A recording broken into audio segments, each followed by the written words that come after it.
बदलापुरात 11 वर्षाच्या मुलीवरती बलात्कार करून तिला गरोदर करणाऱ्या नराधमाला अटक करण्यात आली आहे।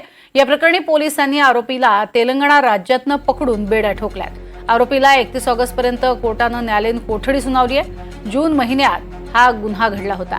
नव्या इमारतीच्या बांधकामाच्या ठिकाणी सुरक्षा रक्षक म्हणून तिचं कुटुंब हे कामाला होतं आणि त्याच वेळात घरी कोणीही नसल्याचा फायदा घेत आरोपीनं तिच्यावर अत्याचार केला। आरोपीला कठोरात कठोर शिक्षा करण्याची मागणी मुलीच्या कुटुंबियांकडून करण्यात आली आहे।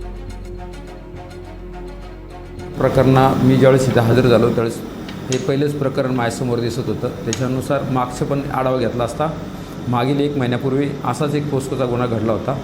त्याच्यामध्ये देखील आरोपी अटक नव्हता आणि आरोपीचा शोध ज्या पाहिजे त्या पद्धतीने झालेला नव्हता। म्हणून मी माझ्या पद्धतीने तो आरोपी करता तात्काळ ही घटना घडली तरी मी एक टीम तेलंगणा राज्यात पाठवली। मला तिथं ट्रेस झाला। तेलंगणावरनं तो आरोपी माझ्या टीमने सुस्थितीत कालच आणून त्याला अटक करण्यात आलेली आहे आणि पुढील आम्ही ते कारवाई करत आहोत त्याच्यामध्ये।